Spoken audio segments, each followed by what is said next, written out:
oscillator, let's address this switch right here. On the modulation switch, we have the ability to select a modulation source of envelope 1, an external modulation source, or LFO modulation source.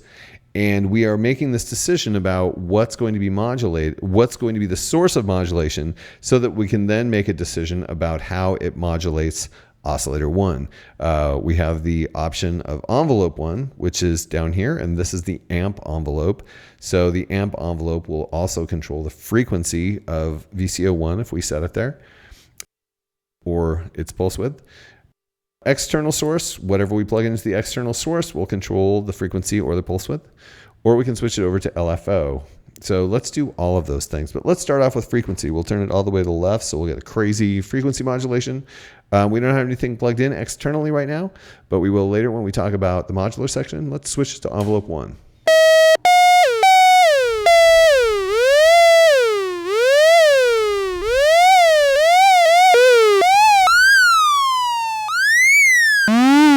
So yes, we have chosen, and of course the amount, this isn't just a switch, so you can choose the degree to which the envelope affects the frequency of oscillator 1.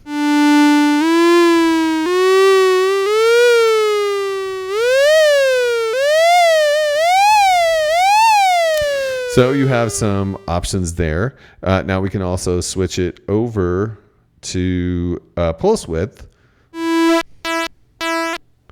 And our pulse width, we are capable of attaining, it sounds like, duty cycles that of 0 or 100. Okay, right now we could turn that.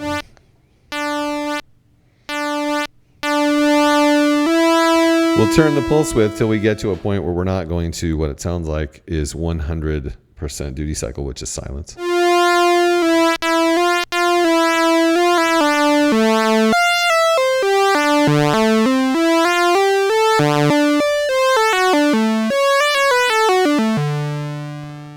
That is a great sounding square wave accompanied by a great sounding pulse width modulation.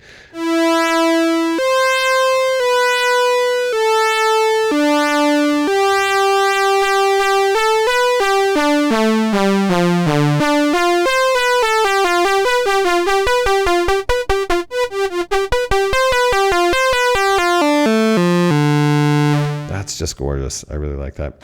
We can also use LFO to control frequency. Now, LFO, we probably don't need its own video. LFO on the SEM module is really basic. It's just an amount knob, and or it's just a speed knob, and it's directed where you direct it to, and then you just control frequency with this knob.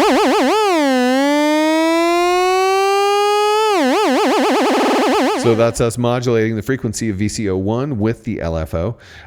We can also, and of course, we can do a mount. So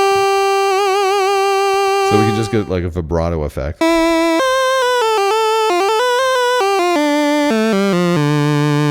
Or we can speed it up into craziness. And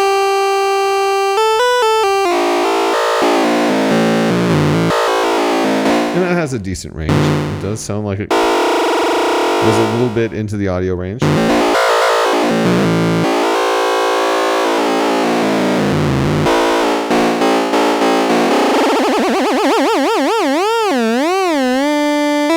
So you can actually fatten up this oscillator by turning the LFO all the way up, adding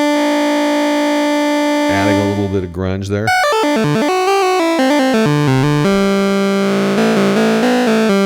That's pretty cool. We can also use the LFO to control the pulse width.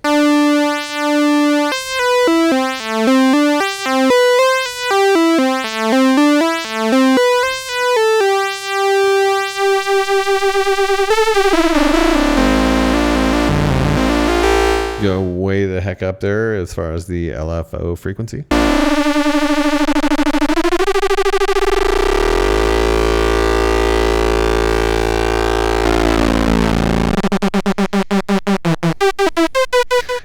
Obviously, we're hearing it hit either a pulse width of 0 or 100% there.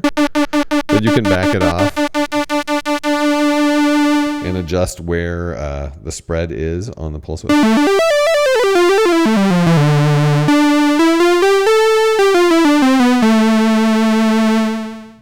So we have also two oscillators that we can mix and match waveforms.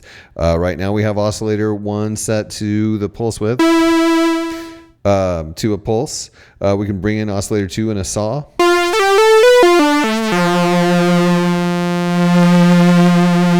We can mix and match their amplitudes. We can change the pitch of VCO2.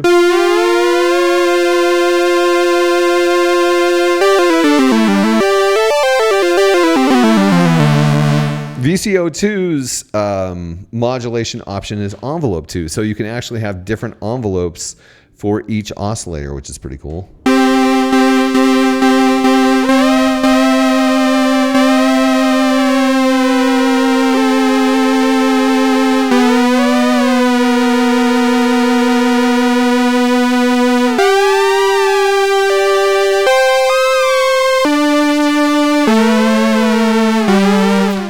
But VCO2 operates in the same way that VCO1 does, but you have a wide option of creating interesting wave shapes by mixing and matching their various functionalities.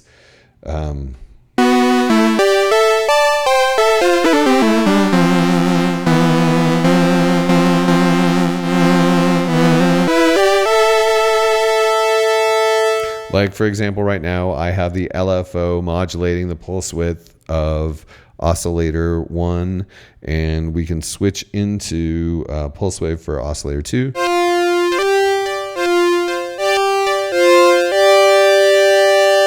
So one oscillator is, its pulse width is being affected by envelope 2, and the other one has LFO 1. So you can get different pulse width variations for the two different oscillators, which is super, super cool. And we can always bring in a source from externally so you can get different pulse width variations in that way too. But really, one of the great things about this synthesizer is the tone of those oscillators. It's really, really gorgeous. So any choice that you make ends up creating something absolutely beautiful. And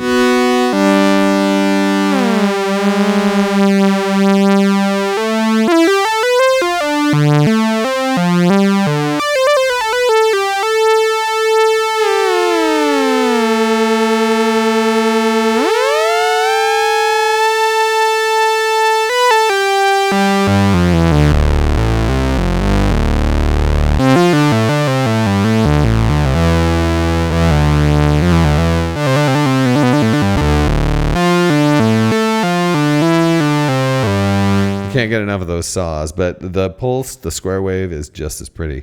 So these are just exquisite oscillators that have a fair amount of functionality. And we'll talk about the same thing.